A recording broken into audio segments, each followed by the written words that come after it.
This is me. This is my beloved wife, Sylvia. This is Sylvia's idea of sailing. This is my dream of sailing and my hope of circumnavigating the globe as a retirement project in 2029. This is Sylvia's reaction to that idea. I am on a 6-year quest to convince Sylvia that a circumnavigation is a wonderful adventure, but the clock is ticking, so join me as I search for the perfect yacht that Sylvia will love, and get all your ladies to subscribe and cheer Sylvia on in the comments.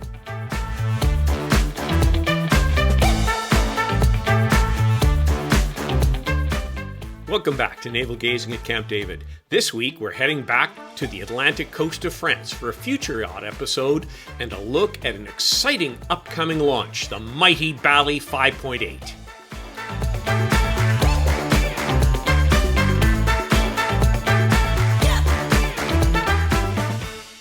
Today, we will 1. Review its specifications, pricing, and layout against 3 similar new vessels. 2. Do a full tour asking what would Sylvia say. 3. Naval gaze at an innovation and/or adjustment that might make life aboard just a little bit easier. 4. Have a look at the used market for 3 to 5-year-old comparables. And 5. Give it a Dave score and compare the results with all our previously reviewed yachts. As always, all this fun will be sandwiched between a pairing of wine and a work of art from the same region as the guest yacht, in an effort to capture the culture and people who gave birth to these wonderful vessels. Waves, wine, art, and ideas. What a civilized way to spend 30 minutes. So let's get going. From high above Vancouver, we head east across North America and the Atlantic, and north, up and across the continent to the Baltic home of last week's guest yacht, the new Hansa 510. From here, we head southwest to the Atlantic coast of France and the home of this week's future yacht, the massive and beautiful Bali 5.8.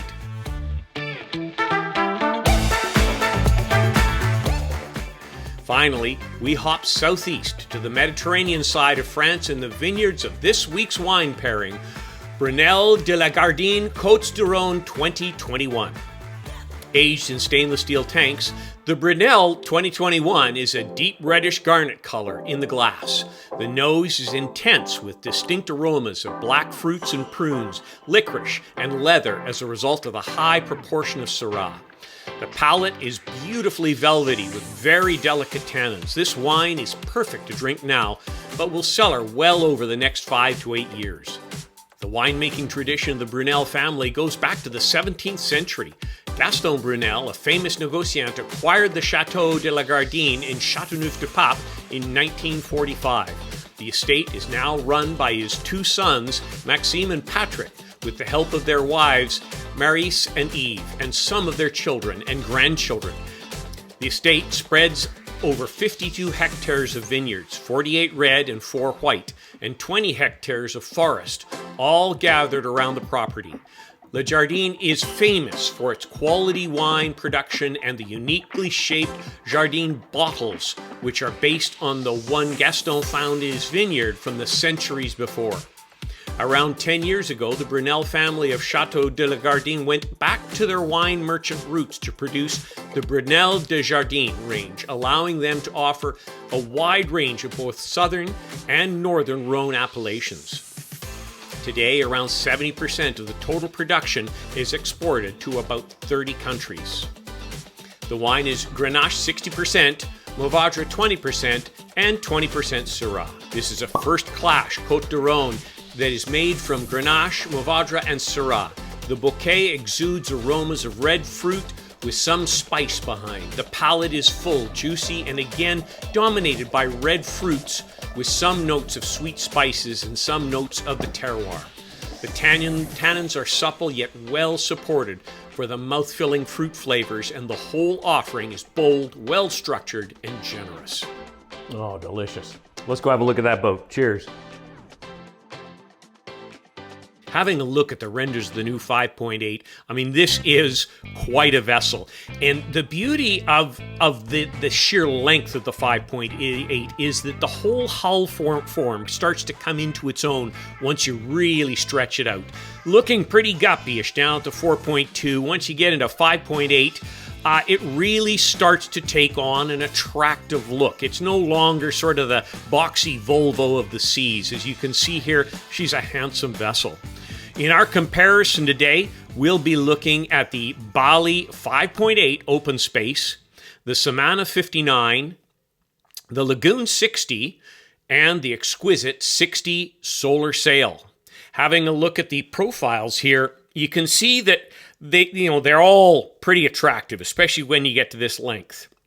I would say the exquisite 60 solar sail takes the cake as far as pure attractiveness goes. The lines there are pretty outstanding.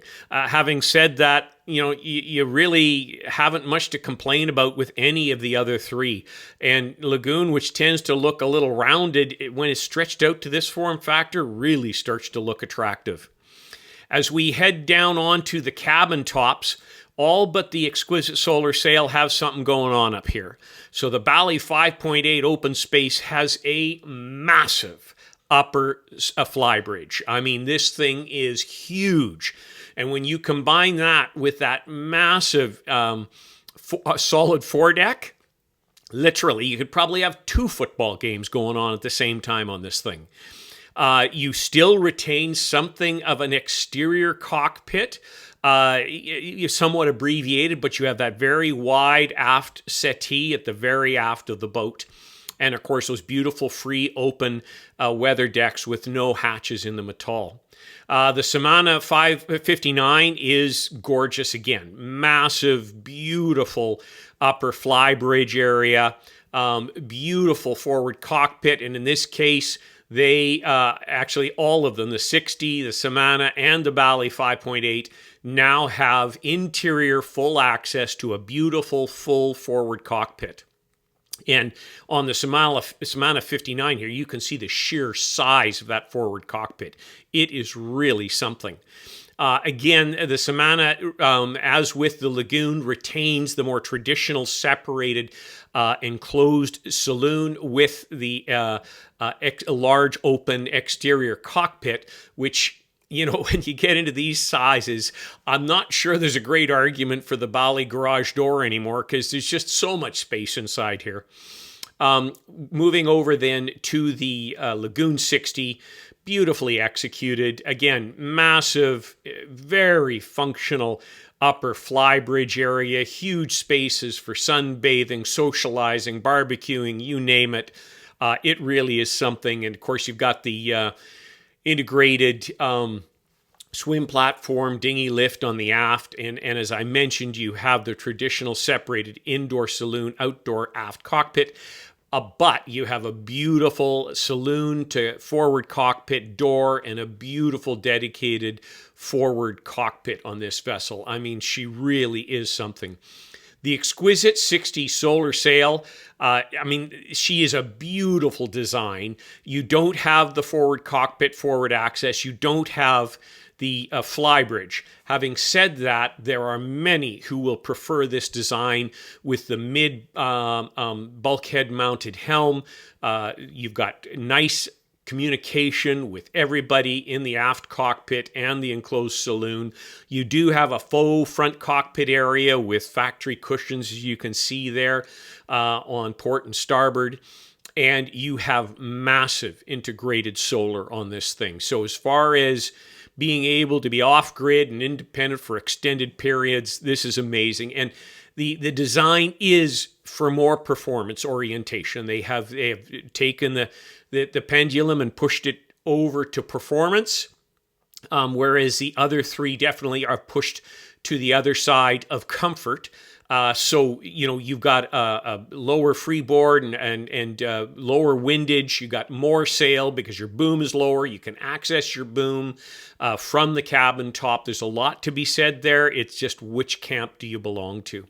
Heading down into the saloons themselves and the cockpits, you can see the sheer massive area inside of Bali 5.8. You can only imagine, because it's all enclosed saloon slash cockpit with the aft garage door that opens now onto a fairly generous outdoor area for seating and barbecuing with that aft settee. You can only imagine how wide that thing must be. You could probably land an F-16 on it. But getting into the saloon now slash cockpit, you have a beautiful, very reminiscent of a monohull, where you've got the C-shaped dinette on the starboard there, and a lovely couch or easy chairs, which you'll see in the renders on the port side. Massive, massive galley. So huge. And in this case, it's a U-shaped galley, very, very usable.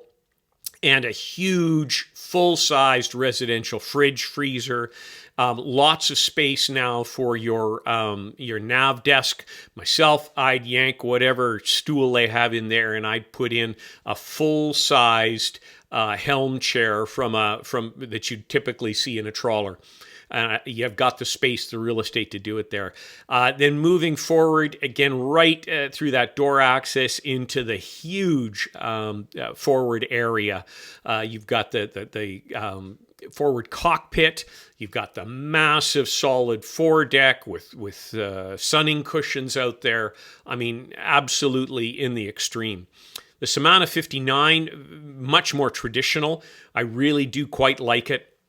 You got the aft partial settee with built-in barbecue and lovely kitchen areas, lovely dinette areas on the outside then, and you've got access into the cabins there. I forgot to mention that on the 5.8. Of course, you have external access into aft cabins, and if it's an owner's suite, you've got direct access from the owner's suite to the aft cockpit. Then moving into the Samana's saloon itself, lovely galley there on the starboard with an island, and then beautiful settee to the port. I chose the galley down. So no, there's no galley up here. You have a lovely separate lounging area with a cocktail table on the right side or on the starboard side, and you have a massive dining table. I won't call it a dinette. This is a full-on dining table area on the port side. You've nav desk, bar area, forward port. Very elegant because you've got galley down. I never have to look at my dishes when I get lazy. I love it. And a beautiful door out into an absolutely gorgeous forward cockpit on this vessel. Really, really nice. And again, you can tell I absolutely love the galley down. Love it on sailing Zatara. And I really like the option of not having to look at the galley and having full livability and lounging space on the main floor. The Lagoon 60, Lagoon just does things really, really well. I love their finishes. I love their layouts, and this is no exception. You got an utterly massive aft cockpit, all the amenities you want, outdoor kitchen, you name it, and then you're into a saloon that is nothing short of epic. Beautiful finishes, beautiful cushions and materials, nice floor contrast. And again, I chose galley down, so you have, just an epic space here with dedicated dining area, dedicated living room area, and then a beautiful door into a wonderful forward cockpit. Absolutely, a gorgeous, gorgeous setup. The exquisite 60 solar sail, you're a little smaller on the aft cockpit area, but still very elegant. And of course, you have your mid bulkhead helm, which I really, really do like and prefer to the fully separated flybridge. This makes this a short-handed sailable vessel. I'd be worried. I'd really prefer to have a crew on the other three simply because of the size and the isolation from the rest of the boat. Whereas on the exquisite 60 solar sail, you have everything at hand to manage this boat, single or short-handed, and you have full communication to your spouse who's running around the main floor there as you sail along. And you can see, it's a lovely setup. You have a very nice galley area there, island. You got a lovely dinette. You have very nice forward-facing helm. Unfortunately, you don't really have a separate seating area from the dinette, which is something, as you all know, I really do prefer. But again, this is more of a performance-oriented vessel, and you can see it in the size of the front trampolines and the thinness of those beautiful hulls. Now, while we're about this on the main floor, let's look at some preliminary diagrams for the Bali 5.8 that surfaced here. Very, very interesting to see what some of these ideas were. They actually were considering a conventional layout option, as you can see on the left side here, where you had a dedicated outdoor aft cockpit and then a dedicated indoor saloon area, and everything else sort of the same. And then you can see the alternate variation, which is their traditional style with the aft garage door. Rather interesting to see them considering this in the early days. Not what they ended up with, but it was a consideration. And you know, a decent consideration given the sheer size of this vessel. Another consideration, obviously, we're looking at here is the design of the aft dinghy lift area. You can see here they had an aft wall idea that would drop down, dropping the dinghy in, and extending the aft outdoor saloon area, floor area. But again, this did not come into fruition. And what we have is what you see here on the left-hand side with a very traditional Bali layout, although definitely, as you'll see from the renders, it appears they have upped their game on all of their finish. Okay, heading down into the accommodations. Well, you got no lack of real estate in any of these. So the Bali has full-on, three-sided, walk-around, proper height, beds in the 4-cabin layout I've got shown here, with access from the 2 aft cabin areas onto the aft cockpit. The Samana 59, you've got 3 massive, generous, beautiful cabins here with full 3-sided athwartship walk around, and of course in this one you also have the galley down and a small crew cabin on the port side aft. The Lagoon 60, again, I mean, this is their game. This is their gig. Massive, wide hulls, 3-sided walk around, galley down. I mean, it's going to feel like a palace in there. The Exquisite 60 solar sail, again, given that they have a good performance boat, and you're going to see that from the numbers, they have, again, gone with 3 beautiful full walk-around berths, a thwartship. You can imagine the space given the size of this. It's really, really going to be something. Okay, hopping into the numbers here, going along the top line, here is the big surprise. Now, I still am a little flummoxed with the idea that the Bali 5.8 base price is $1.5 million. But I have seen it repeated in multiple areas, and only one area indicated it might be 1.75. So it's in and around this level. Now that compares to the Fountain Peugeot at what I would have considered a pretty reasonable €2 million base price for a 60-foot vessel, especially a Fountain Peugeot. 2.6 million for the Lagoon, and the Exquisite solar sail is 3.15712. Bearing in mind, the Exquisite is again one of those vessels that breaks the mold of this base plus 50. Exquisite loads up their boats as a base model, and so you're struggling to find significant options to increase the price. As a result, your sail away in USD, the lowest is still the Bali 5.8 at 2.3, followed by the Exquisite at 3.5, then the Fountain at 3.7, and then the Lagoon at 4. Now, the Bali is an undeniable value at 2.3, fully loaded and sail away.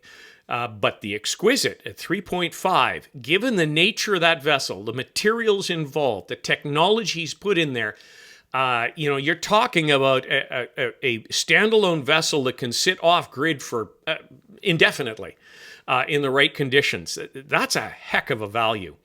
Looking across at the length overall, the longest one here by a hair is the Exquisite at 61.7, followed by the Fountain Pajot at 61.6. Then it's the Lagoon at 59.95, and finally the Bali at 58 feet.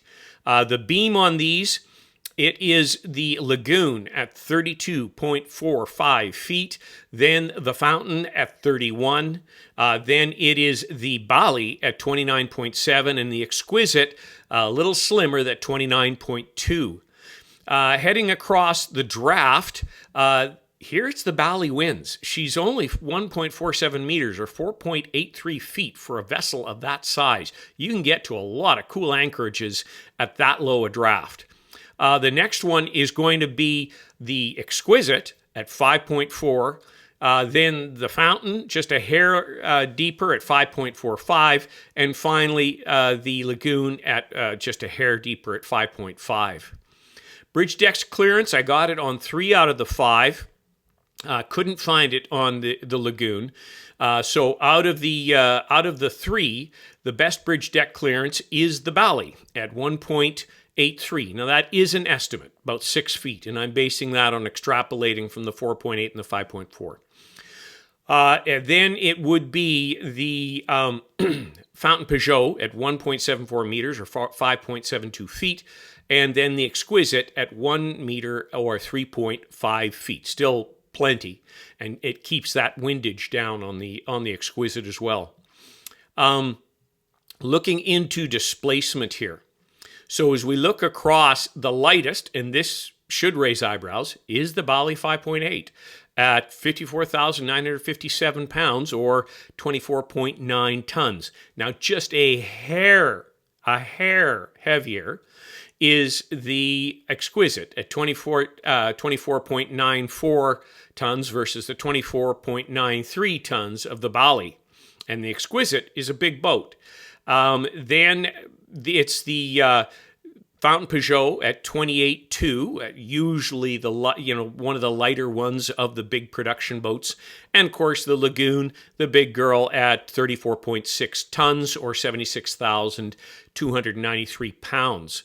Upwind sail area, as we head across the line here, the winner is the Lagoon at 2,389 square feet, 2,389 square feet, followed by the Fountain Pajot at 2,140 square feet. Then it is the Bali 5.8 at 1926, and finally the Exquisite at 1754. Now, upwind sail area can be a bit of hit and miss on this. Really, as usual, balance is the only one who gives you the 100% forward triangle instead of couching it in, whether it's a self-tacking jib or a genoa or 110 or 120 genoa or whatever it might be. Bless Balance's heart, they're the ones that give real clear data. The rest of these, it's still a little fuzzy what they're referring to. So you got to take this with a grain of salt, but it's what we got. As far as engines, you're looking standard here. The biggest is logically the heaviest, which is the Lagoon at twin 150s. Then the Exquisite and Fountain are both twin 110s, and the Bali are twin 80s. All of these can be upgraded. These are the base engine sizes. As far as tankage goes, heading across, on fuel, it's the Lagoon at 1,300 liters or 343 gallons. Then you got the Bali and the Fountain at 1,200 liters or 317 gallons, and the Exquisite at 790 liters or 209 gallons. As far as water goes, it's the Bali at 1,320 or 349 gallons. Then it is the Fountain Pajot at 1,150 liters or 300 gallons. Then you've got the Lagoon at 960 liters or 254 gallons, and the Exquisite at 860 liters or 227 gallons. So really, the Bali 5.8 overall has, the best tankage. The Blackwater, again, really brutal to find these numbers, but the Lagoon does give it to you based on the number of heads you have. It's between 84 and 105 gallons, and on the Exquisite, it's 114 gallons.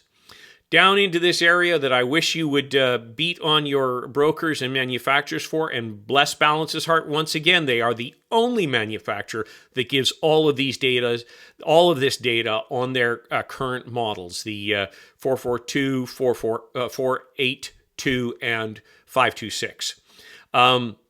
Interior square footage area, exterior area, Balance likes to boast about that, so it's 1,501 square feet outside usable area. I mean, it's a large condominium in Vancouver.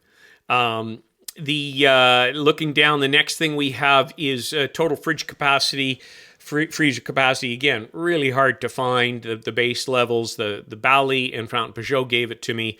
We're looking at 42 liters and 42 liters for the Bali fridge freezer. I just split it evenly. It's actually 84, 85 liters. And then on the Fountain Peugeot, it's 150 liters and 42.4 liters for fridge and freezer capacity, respectively. Okay, getting into some of the technical details here. We're looking at hull construction. Again, wow, this at times is very difficult to find. I don't understand why, especially in the wake of the lagoon scenario and various other ones, people aren't advertising this more aggressively as to what they're doing with fiber, resin, bulkhead material. It really is important that we know what these boats are made of, and it's hard to find it. However, looking across these, it is the Exquisite by a long shot that wins. So this is a sandwich composite construction using E-glass, Divicel composite PVC foam core, and epoxy vinyl ester resin with carbon fiber reinforcements in critical areas. That is a generational hull. You can pass this on to your kids and their kids. That sucker will stay going and stay stiff forever. Beautiful hull. As far as the rest of them, I would say it's probably the Bali that's next. You've got a PVC foam core, vacuum-infused polyester and E-glass with carbon reinforcements, all composite bulkheads, gel coat protection against hydrolysis. So they've gone away from any marine plywood bulkheads, and they've gone with a straight composite bulkhead. They have used carbon fiber reinforcements, and they've gone with obviously a foam core throughout. They've retained the polyester resin. So not as good a hull as the Exquisite, but very good in general for the big manufacturers. Fountain Peugeot and Lagoon, very, very similar. I was surprised with the Fountain Peugeot to find indicators that they are using balsa cores in some parts of the boat. So polyester and E-glass hulls and structural bulkheads are molded with balsa cores and reinforced with carbon. The gel coat, first layer in vinyl ester resin to prevent osmosis, and the injected decks are cored with foam. Now, if I'm incorrect on that balsa core, do let me know in the comments. There are arguments back and forth that would indicate balsa is a better material for a core, especially with today's vacuum injection of the resins, which encapsulate each balsa cube. And the various strengths and rigidities of the balsa exceed that of the foam in a composite. But, that being as it is, it's generally looked upon as a lesser hull than the pure foam. For the engineers in the audience, feel free to pipe up. Love to hear from you. Lagoon, vacuum-infused polyester with a balsa core. So I would definitely say the Exquisite, on a technical level, on their hulls, wins by a long shot. Again, because this is an off-grid focused performance cruiser, they gave me all of the battery and the solar information, which I could really not find on any of the others. So Exquisite using a 24-volt system. They got 48 kilowatt hours on their battery bank. They have 6,000 watts of solar, and it's flexible. Actually, no, I believe it's glass. I believe I was corrected on that by Tomas last time I did this. So have a look at that. Looking at the sail area to displacement, or an indicator of power as we go across, it's the Exquisite, way out in front at 25.7. The next closest is the Fountain at 21.8, then the Bali at 21.3, and the Lagoon just a hair behind at 21.2.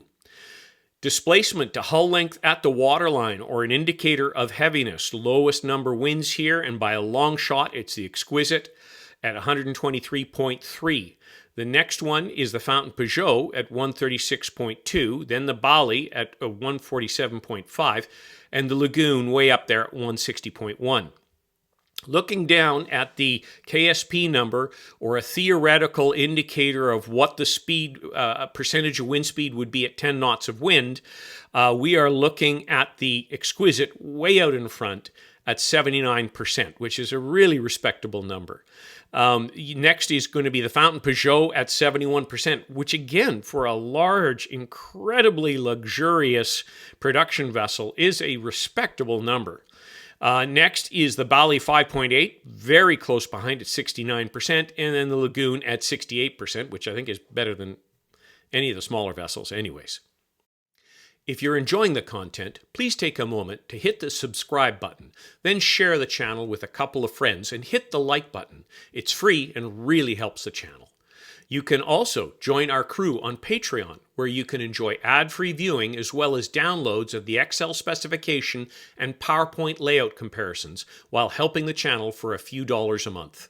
You can find a link to the Naval Gazing at Camp David Patreon channel in the description below, where you can also click to receive information on some really cool virtual sailing training.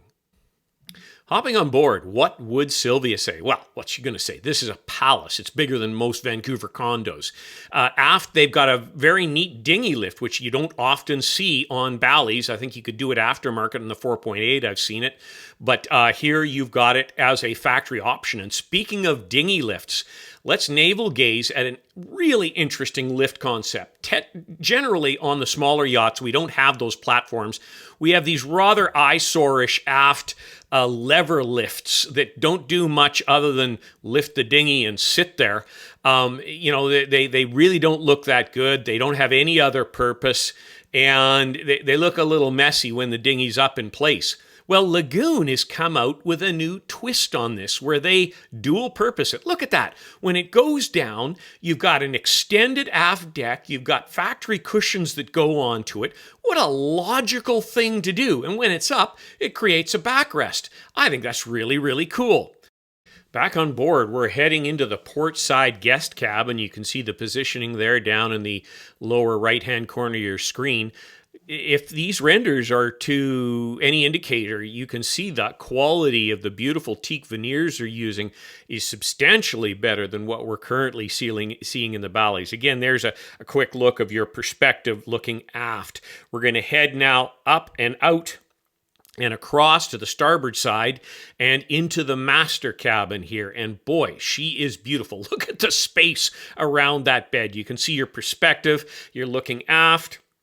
And we'll just swing that perspective around just so you can get a sense of what your stance is when you're looking forward there at your desk and your little entryway area. That desk is absolutely gorgeous. The entry sink area here, beautiful. You can see that there. There's a separate headroom just out of eyesight there behind us, and hidden by that lovely detailed screen work there.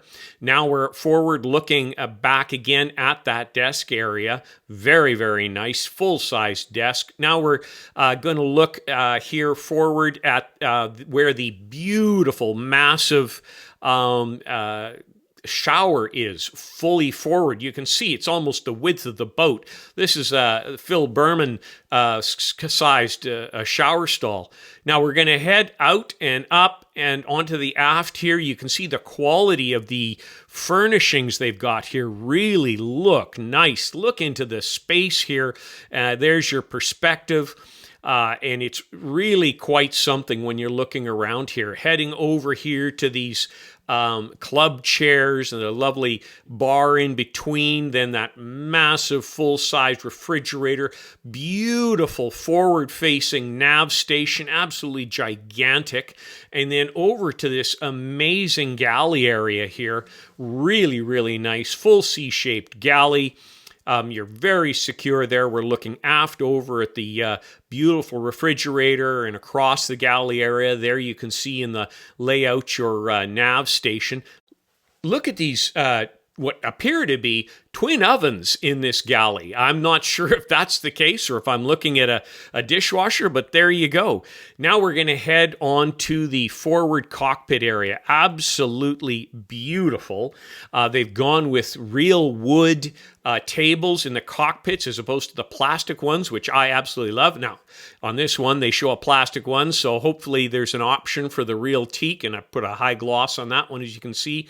We'll head now over and back to the upper flybridge area here, where you can see an absolutely gorgeous layout here. It's of epic proportions. I don't know how many people you could house up there, but wow, it would really be something, to say the least. Great access and safety down onto the aft area again, very comfortable. What a gorgeous yacht. Okay, what are we going to compare this to on the pre-owned yacht market here in the Catamaran section? Well, first up is the traditional 2018 Leopard 58.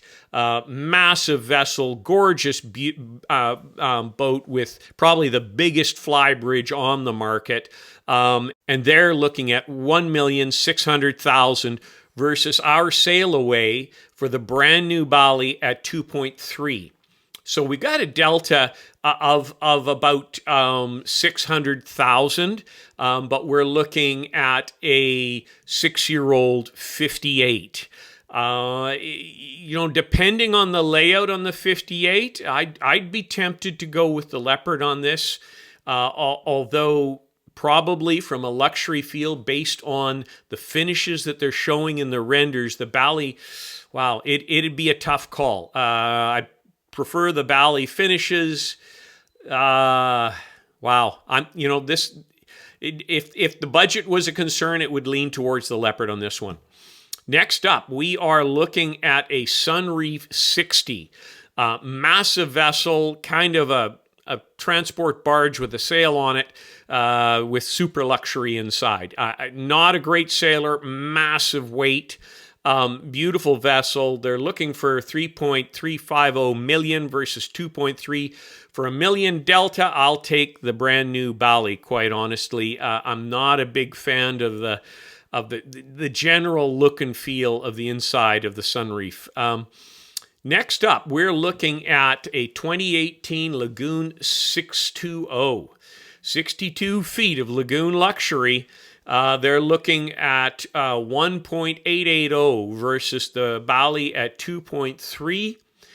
2018, I'm not sure if they went with the dark finish. If this was the dark finish, I'd do the Lagoon. If not, I'd probably lean towards the Bali, although, that's a $400,000 delta, 6-year-old boat. No, I'd lean towards the Bali on this one, I think.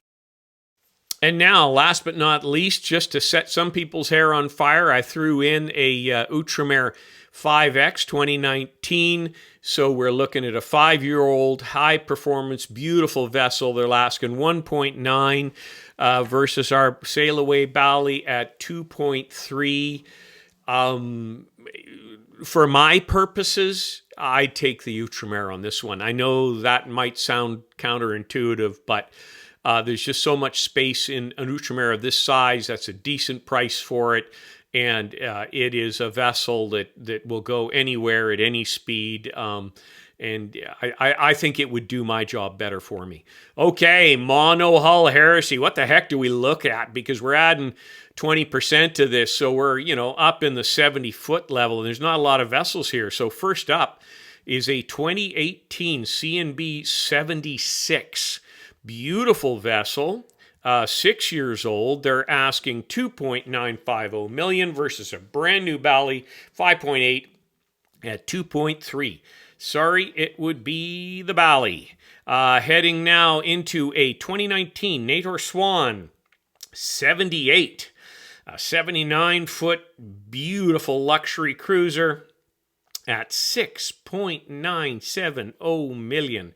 Now, for my purposes, I'll take the Bali and I will pocket the, what's that, 7 versus 2.3, you know, the $4.7 million. Next up, we are looking at a 2020 Yachts Y70, 76 feet of beauty. They are, you know, that's a 4-year-old boat. They're asking $2.840 million versus 2.3. Quite honestly, this one, I would probably go with the monohull. That is a heck of a boat with lots of space, massive tech. It would be incredibly comfortable, and yeah, I'd do the monohull on that one. Last one, we've got this one, which I've never heard of, but looks gorgeous, a 2014 Admiral Silent 76, and it certainly has aged well. It looks gorgeous. They're asking 1.8 versus the 2.23. I'd be tempted to go with the mono on this one. I'd have to dig into what Admiral Silent 76 is and who the builder is and all that good stuff. I quickly glanced at the listing, and it looks very, very attractive. If you know anything about this vessel or manufacturer, I'd love to hear from you. Okay, we're into the Dave score. How did she do? Well, she hits up real quick there. So let's have a quick look here. This is a preliminary based on renders. Generally, Bali's pretty accurate to their renders. Interior, we're going to give it an 8 out of 10 on elegance, a 9 out of 10 on the exterior elegance. Just, you know, they've got so much space to deal with, and they're doing such a beautiful job with it. Comfort, interior 9 out of 10. It's gorgeous. The exterior 9 out of 10. I mean, how couldn't you be comfortable? Quality, I'm going to give it a 7. It could be an 8. It looks like they're upping their game on this level of vessel, which would be expected. So that could be light. We'll have to wait and see. Lazy Sailor, I'm going to give it an 8. Looks like everything comes back to that helm. It's pretty easy to manage. The condo, it's a 9. Obviously, it is a frickin' condo. What do you got? 1,500 square feet on the outside. I can't imagine what you got usable in the inside, but I'll bet you it's over 1,000. And your storage space is going to be off the charts. Geek, I'm going to give it a solid 7. There's some pretty cool stuff on board here. Value for the money, I mean, it's a solid 7, if not an 8, and all that depends on whether that number's real or not. And I'm struggling to imagine it's not, but I struggle to imagine that it is real. It's a good value. It's a Aventura level value here. Well, that's another week of waves, wine, art, and ideas with a fantastic new future yacht from Bali. I do hope you've enjoyed it. I'm looking forward to see this vessel in the flesh and see what they've done as far as the upgrade on the interior materials and the finish on this one. It could be quite spectacular. I will leave you this week with Claude Monet and Red Boats at Argenteuil from 1875. Impressionism oil on canvas. I hope you enjoy it. See you next week. Cheers.